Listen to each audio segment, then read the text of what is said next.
Hello students, आज हम इस वीडियो में कक्षा 10 के जीव विज्ञान का 5वां अध्याय पढ़ेंगे, जिसका नाम है नियंत्रण एवं समन्वयन। अंग्रेजी में कहते हैं कंट्रोल एंड कोऑर्डिनेशन। तो सबसे पहले समझते हैं नियंत्रण और समन्वयन होता क्या है। नियंत्रण यानी नियंत्रण करना। अब हमारे शरीर में बहुत सारी क्रियाएं होती हैं। अब उन क्रियाओं को कोई न कोई नियंत्रित जरूर करता है, क्योंकि अगर नियंत्रण नहीं रहेगा तो क्रियाएं फिर जरूरत से ज्यादा हो जाएंगी। तो हमारे शरीर में जो सबसे मुख्य अंग है वो है मस्तिष्क यानी ब्रेन, जिसको शरीर का कंप्यूटर माना जाता है। तो जो हमारा दिमाग है, मस्तिष्क है, वही हमारे शरीर में प्रत्येक क्रिया के नियंत्रण का कार्य करता है। तो शरीर में कौन सी क्रिया कितनी होनी चाहिए, ये हमारा दिमाग ही निर्धारित करता है। तो ये तो होता है नियंत्रण यानी क्रियाओं को कंट्रोल करना। अब दूसरी बात आती है समन्वयन, कोऑर्डिनेशन, मतलब कि तालमेल बैठाना। अब हमारे शरीर के प्रत्येक अंग का तालमेल है। जैसे कि हम चलते हैं तो हमारा दायां पैर उठता है, फिर बायां पैर उठता है, उनमें तालमेल बना हुआ है। तो ऐसा क्यों है, ये भी इस लेसन में पढ़ें। यानी इस लेसन में हम क्रियाओं के नियंत्रण के बारे में पढ़ेंगे और शरीर में प्रत्येक अंग के तालमेल के बारे में पढ़ेंगे। तो ये नियंत्रण और समन्वय है। बाकी इस लेसन में बहुत सारी बातें पढ़ना है। तो सबसे मुख्य बात ये है कि जो नियंत्रण है और समन्वयन है, ये किस तंत्र द्वारा होता है। जैसे इससे पहले हमने कई सारे तंत्र पढ़े हैं। हमने पाचन तंत्र पढ़ा, श्वसन तंत्र, परिवहन तंत्र, फिर उत्सर्जन तंत्र पढ़े हैं। अब हम यहाँ पर पढ़ेंगे तंत्रिका तंत्र। हमारे शरीर में एक तंत्रिका तंत्र होता है जो कि नियंत्रण और समन्वयन से संबंधित सभी क्रियाओं को करवाता है। तो जो तंत्रिका तंत्र है वो विशेष प्रकार की कोशिकाओं से मिलकर बना होता है, जिन कोशिकाओं को कहते हैं तंत्रिका कोशिका, इंग्लिश में न्यूरॉन बोलते हैं। तो जो तंत्रिका कोशिका है, इन्हीं कोशिकाओं से तंत्रिका तंत्र बना है और यही तंत्रिका तंत्र हमारे शरीर में समन्वयन का कार्य करता है। जैसे कि मान लीजिए सीधी सी बात है कि एक मनुष्य हो गया, ऐसे ही रफली डायग्राम बना लेते हैं। ये मनुष्य इंसान है, ऐसे टाइप का। अब हमारे शरीर में जो तंत्रिका तंत्र यहाँ होता है मस्तिष्क, दिमाग, मान लेते हैं दिमाग, तो मस्तिष्क होता है। उसके बाद फिर एक होता है मेरुरज्जु। जो मेरुरज्जु होती है, जैसे हमारे शरीर में रीढ़ की हड्डी, जिसे मेरुदंड कहते हैं, उस मेरुदंड के अंदर रस्सी के जैसा मेरुरज्जु होता है, जो कि मस्तिष्क से जुड़ा होता है, यानी दिमाग होता है। तो अभी हम शॉर्ट में बता रहे हैं, बाकी इन सबको विशेष रूप से अच्छे से चर्चा करेंगे। तो जो मस्तिष्क है, इससे 12 जोड़ी तंत्रिकाएं निकली होती हैं और जो मेरुरज्जु है, इससे 31 जोड़ी तंत्रिकाएं निकली होती हैं। ये जो तंत्रिकाएं हैं पूरे शरीर में एक जाल बिछा, वैसे यहाँ पे जहां भी आए, यानी शरीर के प्रत्येक अंग में तंत्रिकाओं का पतला पतला जाल बिछा हुआ है। तो पूरे शरीर के तंत्रिकाओं के जाल को ही तंत्रिका तंत्र कहते हैं। यानी अगर हम अपने शरीर के अंदर उसके एनाटॉमी को देखें, आंतरिक संरचना को देखें, तो उसमें कुछ जो लाल रंग की नलिकाएं दिखती हैं, वो हमारी धमनियां होती हैं। जो नीले रंग की पतली पतली नलिकाएं दिखती हैं, वो शिराएं होती हैं। इसके अलावा शरीर में और भी पतली पतली हल्का सफेद या हल्के पीले रंग की तंत्रिकाएं, नलिकाएं पतली पतली पूरे शरीर में फैली होती हैं। जो हल्की सफेद या पीले मिक्स तंत्रिकाएं होती हैं, उन्हीं तंत्रिकाओं को हम तंत्रिका तंत्र के अंतर्गत मानते हैं। यानी जो तंत्रिकाएं हैं, इन्हीं से मिलकर हमारा पूरा तंत्रिका तंत्र बना है। तो हमारी तंत्रिका तंत्र में क्या है, मस्तिष्क है, मेरुरज्जु है और ये तंत्रिका है। तो इनके बारे में हमको पढ़ना है। तो लेसन को शुरू करते हैं, जिसमें हमने समझ लिया कि नियंत्रण क्या होता है, कि हमारे शरीर में प्रत्येक क्रिया को जो कंट्रोल किया जाता है वो नियंत्रण किया जाता है, तो वो नियंत्रण होता है। और समन्वयन क्या है, कि हमारे शरीर में प्रत्येक अंगों का आपस में तालमेल बना हुआ है, प्रत्येक अंग एक दूसरे के साथ मिलकर कार्य करते हैं, यही होता है कोऑर्डिनेशन यानी समन्वय। तो अब इस अध्याय में जो जो बातें करने हैं, इसमें मुख्य चीज हमारी है तंत्रिका तंत्र। लेकिन तंत्रिका तंत्र को पढ़ने से पहले कुछ और भी जरूरी बातें हैं जिनको जानना जरूरी है, क्योंकि उनके बिना तंत्रिका तंत्र अच्छे से समझ में नहीं आने वाला। तो पहले हम उन बातों को क्लियर कर लेते हैं, उसके बाद फिर तंत्रिका तंत्र की ओर बढ़ेंगे।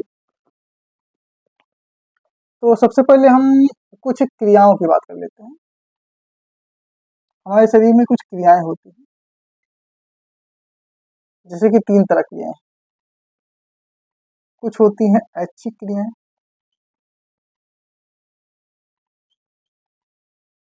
कुछ अनैच्छिक क्रियाएं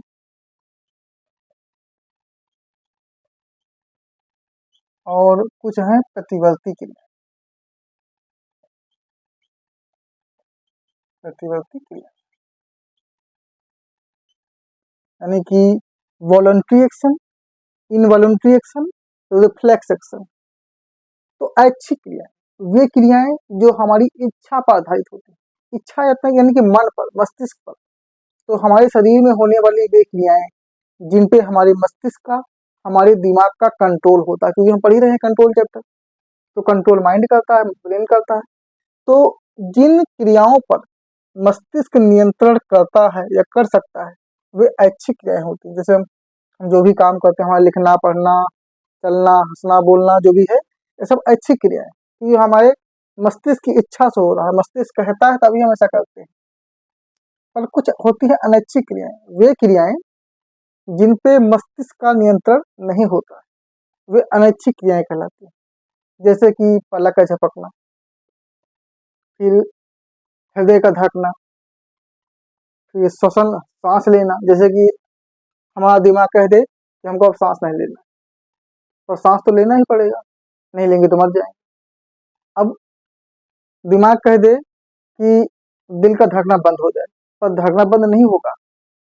पलक झपकना हम चाह लेना झपके, पर झपकेगी। यानी इन सब में हम कंट्रोल नहीं कर सकते। जैसे कि पाचन तंत्र का सिस्टम है, हम चाह लें हमारे शरीर में भूख न लगे, प्यास न लगे, पर हमारे चाहने से कुछ नहीं होने वाला, वो काम होगा।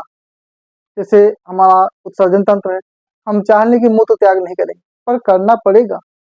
यानी कि कुछ ऐसी क्रियाएं जिन पे हमारा दिमाग चाह कर भी कंट्रोल नहीं कर सकता। नहीं, कंट्रोल करना चाहे कुछ समय के लिए कर सकता है, लेकिन हमेशा के लिए नहीं कर सकता है। तो वो क्या होती है, अनैच्छिक क्रिया। अब आती है प्रतिवर्ती क्रिया। तो जो ऐच्छिक क्रियाएं हैं, इनका संबंध मस्तिष्क से, अनैच्छिक क्रियाओं का संबंध मस्तिष्क से नहीं है। लेकिन जो प्रतिवर्ती क्रियाएं हैं, इनका संबंध होता है मेरु रज्जु से, जिनके बारे में भी पढ़ना है। तो प्रतिवर्ती क्रिया नहीं, रिफ्लेक्स एक्शन, अचानक, यानी कि शरीर में अचानक होने वाली क्रियाओं के बदले, यानी हमारे शरीर में अचानक कोई क्रिया हो, उस क्रिया के बदले हम प्रतिक्रिया दें, वो होता है मेरुरज्जु, वो प्रतिवर्ती क्रिया। जैसे कि अचानक शरीर में कांटा चुभा, जैसे ही कांटा चुभा हमने हाथ हटा लिया वहां, यह है क्या, प्रतिवर्ती क्रिया। जैसे हम बैठे, अचानक हमारा हाथ किसी जगह ऐसी जगह पड़ गया जहाँ बहुत गर्म तावा पड़ गया, जैसे तवे पड़ा, हमें जलन हुई, तुरंत हमने हाथ हटा लिया, ये क्या है, प्रतिवर्ती क्रिया।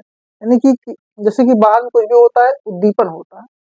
तो जब भी कोई उद्दीपन, वैसे हमारे उद्दीपन क्या होता है, उद्दीपन, स्टिमुलेशन। तो वह क्रिया जिसके कारण हमारे शरीर के अंग प्रतिक्रिया करे, वो होता है उद्दीपन। जैसे कि अचानक जल जाना, जैसे मतलब जो गर्मी, ठंडी, चोट लगना, कुछ चुभ जाना, या कोई कीड़ा काट ले, ऐसी कोई भी क्रिया होती है, इसे उद्दीपन होती है। तो जिन क्रियाओं से हमारे शरीर पे कुछ आभास हो, वो उद्दीपन क्रियाएं होती हैं। यानी जिनसे हमें सुख हो, दुख हो, या जिनके कारण हम परेशान हो जाएं, तो उद्दीपन होता है। वही हम बात कर रहे हैं कि जब कोई उद्दीपन होता है, तो उद्दीपन के खिलाफ तुरंत हमारा जो हमारे शरीर में अंग होते हैं, वो प्रतिक्रिया देते हैं, उसके खिलाफ एक्शन लेते हैं। उसी के बोलते हैं प्रतिवर्ती क्रिया। जैसे कि बैठे हैं, अचानक चींटी ने काटा, जैसे ही चींटी ने काटा, अब तुरंत हम क्या करते हैं, या तो हम हाँ पैर हटा लेंगे या फिर चींटी को ही मार देंगे, मतलब कुछ भी करेंगे, तुरंत एक्शन लेते हैं। तो जो हम तुरंत एक्शन लेते हैं, इसी तुरंत एक्शन लेने की क्रिया को बोला जाता है प्रतिवर्ती क्रिया। तो शरीर में 3 तरह की क्रियाएं होती हैं। तो जो तीसरी क्रिया है, ये उद्दीपन से संबंधित होती है। उद्दीपन, बाहरी वातावरण से कोई समस्या होती है, वो उद्दीपन के अंतर्गत आती है। तो इसमें जो उद्दीपन होता है, इसके लिए कुछ और भी बातें जानना जरूरी होती है। इसको थोड़ी देर के लिए मिटा देते हैं। अब हम प्रतिवर्ती क्रिया को डिटेल में समझेंगे, और उसको डिटेल में समझने से पहले कुछ और चीजों को जानना जरूरी है, जिसे बोलते हैं संवेदी अंग शरीर में होते हैं। जो संवेदी अंग है, यही होती है हमारी ज्ञानेंद्रियां। तो हमारे शरीर में 5 प्रकार की ज्ञानेंद्रियां होती हैं। तो जो ज्ञानेंद्रियां हैं, जैसे कि इनमें है सबसे मुख्य त्वचा। त्वचा, नाक, कान, जीभ और आंख। ये हमारे शरीर में 5 संवेदी अंग या 5 ज्ञानेंद्रियां होती हैं, और इन्हीं ज्ञानेंद्रियों से ही हम उद्दीपन का एहसास करते हैं। अगर ये ज्ञानेंद्रियां नहीं होंगी तो हम उद्दीपन का एहसास नहीं कर पाएंगे। जब उद्दीपन का एहसास नहीं कर पाएंगे तो प्रतिवर्ती क्रिया नहीं कर पाएंगे। तो जो त्वचा होता है, त्वचा को बोलते हैं स्पर्श संवेदी, यानी ये स्पर्श संवेदी अंग है। नाक, घ्राण संवेदी अंग। कान, श्रवण संवेदी अंग।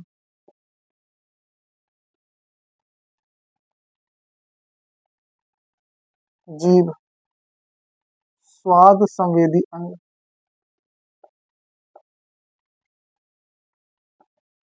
और जो आंख है, यह है दृष्टि संवेदी अंग। तो ये 5 ज्ञानेंद्रियां, त्वचा स्पर्श संवेदी अंग, यानी त्वचा हमारे शरीर का बाहरी सबसे बड़ा अंग त्वचा होता है, जबकि आंतरिक सबसे बड़ा अंग यकृत है। तो हमारे शरीर में हर जगह त्वचा ही है। अब कहीं भी हाथ पैर पर पेट कहीं पर भी कांटा चुभे, कोई चुटकिन काट ले या कुछ चुभ जाए, कोई कीड़ा काट ले, ठंडी लगे, गर्मी लगे, कोई समस्या हो, चोट लग जाए, तो कुछ भी होता है तो त्वचा पर ही होता है। तो यानी स्पर्श होता है, टच। जैसे ही त्वचा में कोई समस्या हुई, मान ली गर्मी लगी है, चोट लगा, तो तुरंत क्या होगा, ये सूचना तंत्रिकाओं के द्वारा केंद्रीय तंत्रिका तंत्र तक, यानी कि मस्तिष्क तक पहुंचाई जाती है, या फिर मेरुरज्जु तक पहुंचाई जाती है। तो स्पर्श संवेदी अंग होता है, जो स्पर्श यानी छूने से इसकी संवेदना का पता चलता है। नाक, नाक घ्राण संवेदी अंग। घ्राण यानी सूंघना।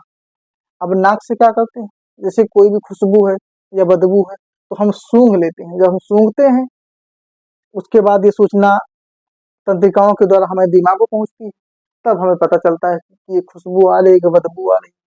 कान, हम कोई बात सुनते हैं, तो जो सुनते हैं तो हमारे कान से भी जो संवेदी तंत्रिकाएं हैं, वो डायरेक्ट मस्तिष्क तक जुड़ी, वो मस्तिष्क को जाकर सूचना पहुंचाती हैं।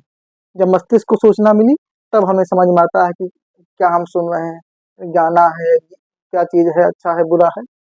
जीभ, जब हम कुछ खाते हैं तो जीभ से भी तंत्रिकाएं सूचना मस्तिष्क तक पहुंचाती हैं। जब मस्तिष्क को सूचना मिलती है, तब हमें पता चलता है जो हम खा रहे हैं कड़वा है, मीठा है, खट्टा है, नमकीन है। तो जो भी हमें स्वाद मिलता है, वो मस्तिष्क को सूचना मिलने के बाद ही होता है। आंख, जैसे हमने कुछ देखा, तो सिर्फ देखने से कुछ नहीं होता, हमने देखा, अब देखने के बाद आंख से जो संवेदी तंत्रिकाएं जुड़ी हुई हैं, वे जाकर सूचना पहुंचाएंगी मस्तिष्क को। जब मस्तिष्क को सूचना मिलेगी, तब हमें कुछ भी दिखेगा। अगर मस्तिष्क को सूचना ना मिले, यानी बीच से कनेक्शन कट हो जाए, तो हमारी आंख भले खुली रहे और हमें कुछ दिखने वाला नहीं। तो ये होता है सिस्टम, यानी कि शरीर में से क्या होता है, मैंने बताया था कि ये यहाँ पे मस्तिष्क है, तो यहाँ पे मेरुरज्जु है, अब ये तंत्रिकाएं फैली हुई। अब जैसे कि मान लीजिए पैर है, अब यहाँ पे चींटी ने काटा, तो जब चींटी ने काटा तो यहाँ पर जो तंत्रिकाएं हैं तुरंत यहाँ पहुंची। तो तंत्रिकाएं जाके कहाँ पहुंची? मेरुरज्जु। मेरुरज्जु के पास जो तंत्रिकाएं हैं फिर मेरुरज्जु से होकर वो पहुंची मस्तिष्क में, और जब मस्तिष्क में पहुंचेंगी तब हमें दर्द का एहसास होगा, तब हमें पता चलेगा चींटी काट गई। यानी कि जो केंद्रीय तंत्रिका तंत्र मेरुरज्जु और ये मेरुरज्जु है, ये मस्तिष्क है, इनको अगर सूचना नहीं मिलेगी तो हमें दर्द का एहसास ही नहीं।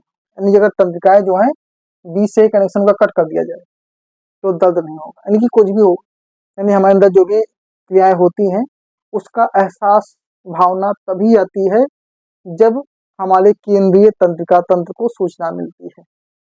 तो इसे कभी ऑपरेशन होता है तो डॉक्टर शून्य का इंजेक्शन लगा, तो वो क्या करते हैं, जैसे यहाँ पे मस्तिष्क है, यहाँ पे मेरुरज्जु है, मेरुरज्जु के पास इंजेक्शन लगा देते हैं गर्दन में।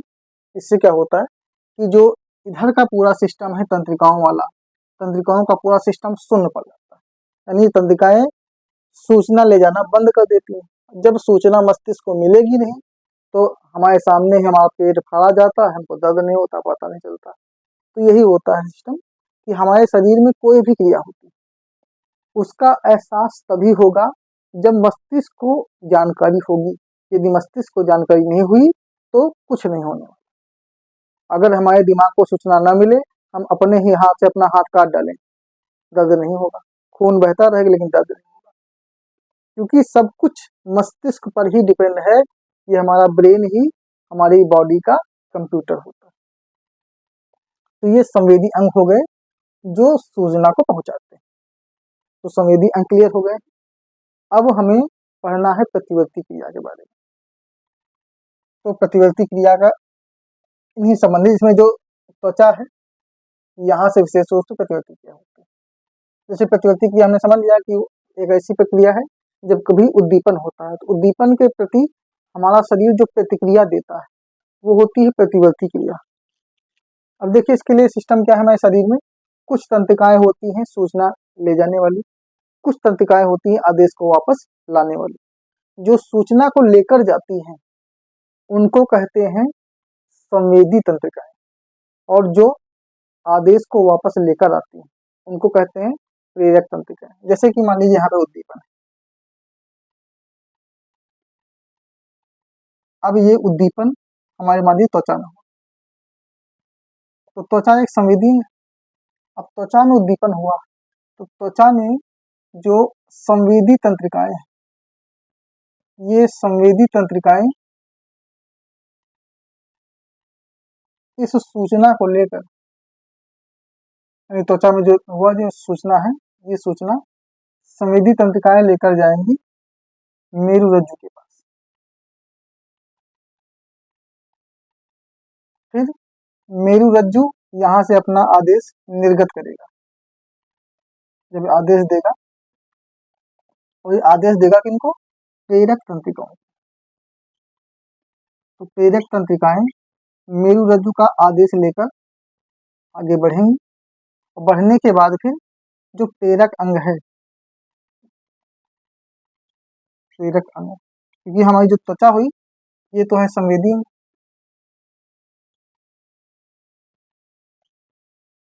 क्योंकि यहाँ पे त्वचा हो सकता है कोई और भी अंग हो, ज्ञानेंद्रिय 5 है, तो संवेदी अंग। तो प्रेरक अंग जो होगी तो प्रेरक अंग क्या करेगा? उसके खिलाफ प्रतिक्रिया देगा, और इसी प्रतिक्रिया को कहते हैं प्रतिवर्ती क्रिया, रिफ्लेक्स एक्शन। ये पूरा, तो अब इसको समझ लेते हैं। जैसे कि हमने सिंपल उदाहरण लिया, मान लीजिए कोई व्यक्ति बैठा है, ये एक व्यक्ति है जो स्टूल पर बैठा हुआ है।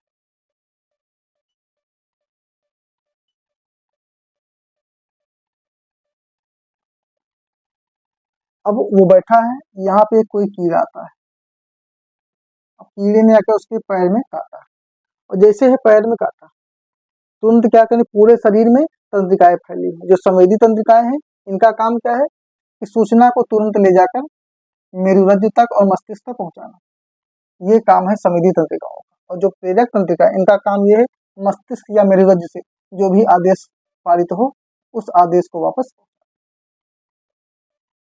तो जैसे ही उद्दीपन हुआ, यानी कि जैसे चींटी ने काटा तो ये एक उद्दीपन, जैसे उद्दीपन हुआ तो चींटी ने कहाँ काटा? पैर में। पैर क्या है? त्वचा है, त्वचा एक संवेदी अंग। तो तुरंत इसकी सूचना जो संवेदी तंत्रिकाएं यहाँ थी तुरंत पहुंच के गई मेरुरज्जु के पास, क्योंकि जब अचानक कोई क्रिया होती है तो वहां पे मस्तिष्क नहीं बल्कि मेरुरज्जु को सूचना मिलती है, क्योंकि मस्तिष्क का काम होता है सोचना, समझना, तर्क वितर्क करना, योजना बनाना, प्लानिंग करना। अब अगर मस्तिष्क को सूचना देंगे, इस समय जैसे चींटी ने काटा, अब अगर हम सूचना मस्तिष्क देंगे तो मस्तिष्क काम सोचना, मस्तिष्क सोचेगा अब क्या करें क्या न करें, तब तक हो सकता है चींटी 2-3 बार और काट ले। या फिर मान लीजिए हमारा पाँव पड़ गया तवे पर, गर्म तवे पर, अब जल गया है, और हमारी सोच हम जाके सोचते हैं कि अब ये तंत्रिकाएं जाके मस्तिष्क सूचना दे, जब तक मस्तिष्क सोचेगा तब तक हो सकता है और ज्यादा जल जाए। तो इसलिए उस टाइम क्या होता है कि जो संवेदी तंत्रिकाएं हैं इस सूचना को तुरंत जैसे मेरुरज्जु के पास पहुंची है, अब मेरुरज्जु मस्तिष्क को नहीं बताता है उस समय, क्योंकि मस्तिष्क जो मेरुरज्जु है इसको दूसरा दिमाग शरीर का माना गया है। जो दिमाग मस्तिष्क है तो मेन दिमाग है ही, ये दूसरा दिमाग होता है। जैसे कि मुख्यमंत्री के नीचे उप मुख्यमंत्री होता है, वैसे ही मस्तिष्क का उप मस्तिष्क है मेरुरज्जु, ये सुषुम्ना बोलते हैं। तो मेरुरज्जु को जैसे सूचना मिली, मेरुरज्जु क्या करेगा? तुरंत आदेश देगा। तो संवेदी तंत्रिकाओं ने तो सूचना दिया, अब ये प्रेरक तंत्रिकाओं को आदेश देगा कि जाओ जाके चींटी को मार दो या फिर पाँव हटा लो, जो भी करना है। उसने तुरंत सूचना दिया और तुरंत जैसे सूचना मिली, मान लो पाँव सूचना मिली तो उसने क्या किया? तुरंत पाँव हटा लिया, और हटा लिया इसे कहा गया प्रतिक्रिया। ये प्रतिक्रिया हुई, तो यही प्रतिक्रिया। तो ये होता है कि जब उद्दीपन होता है तो जिस संवेदी अंग में उद्दीपन होता है वहां की संवेदी तंत्रिकाएं सूचना को तुरंत मेरुरज्जु के पास पहुंचाती हैं। मेरुरज्जु तुरंत डिसीजन लेता है, जबकि मस्तिष्क सोच समझ काम करता है, तो मस्तिष्क को बुद्धिमान माना गया। तो मेरुरज्जु तुरंत सूचना दिया, तुरंत आदेश दिया, तो मेरुरज्जु घबरा जाता है, तो उसने घबरा कर आदेश दिया प्रेरक तंत्रिकाओं को जाके अपना मतलब जो भी काम करने, जैसे निपटना तो निपट लो। तो जैसे ऑर्डर मिला तो उन्होंने निपट लिया, जो निपटे यही है प्रतिक्रिया। इसी प्रतिक्रिया को बोला गया प्रतिवर्ती क्रिया। ये काम इतना फास्ट होता है हमको पता नहीं चलता, यानी जैसे ही चींटी ने काटा, जैसे चींटी को तुरंत हमने पाँव से मार दिया, हाथ से मार दिया, पर चींटी के काटने हमारे मारने के बीच में इतनी सारी प्रक्रिया हो जाती है, इसी प्रक्रिया को बोला जाता है प्रतिवर्ती क्रिया। तो उम्मीद है कि ये मैटर समझ में आ गया होगा कि प्रतिवर्ती क्रिया में मेरुरज्जु ही मस्तिष्क का कार्य कर लेता है, क्योंकि उस टाइम मस्तिष्क को सोचने में समय लगता है। तो जहाँ पे सोच समझ के बुद्धि से काम लेना है वहां पे मस्तिष्क का काम होता है, लेकिन जहाँ पे तुरंत एक्शन लेना है वहां पे मेरुरज्जु काम कर लेता है। तो ये तो प्रतिवर्ती क्रिया है। एक और टॉपिक है प्रतिवर्ती चाप। प्रतिवर्ती चाप, जैसे कि ये एक ने रास्ता दिखा दिया है कि उद्दीपन हुआ तो क्या हुआ, ये तंत्रिका है ऐसे गई मेरुरज्जु के पास, फिर लौट कर आई। तो एक प्रकार से इसे मैथ पढ़े होंगे, तो ये चाप लग रहा है। मैथ में क्या होता है, ऐसे गोला प्रकार से चाप लगाते हैं, तो ये चाप लग रहा है, यानी कि उद्दीपन से लेकर प्रतिक्रिया तक का जो रास्ता है, इसी रास्ते का नाम है प्रतिवर्ती चाप, यानी वह पथ जिसके द्वारा प्रतिवर्ती क्रिया संपन्न होती है, उस पथ को, उस रास्ते को प्रतिवर्ती चाप कहते हैं। तो दो बातें क्लियर हो गई कि हमारे उद्दीपन के प्रति शरीर जो प्रतिक्रिया देता है उसे प्रतिवर्ती क्रिया कहते हैं, और प्रतिवर्ती क्रिया जिस रास्ते से संपन्न होती है उसी रास्ते को प्रतिवर्ती चाप कहते हैं। ये बातें क्लियर हो गई। तो ये वीडियो अब यहीं पर समाप्त करते हैं। इसके बाद अगले वीडियो में हम तंत्रिका तंत्र के बारे में पढ़ेंगे।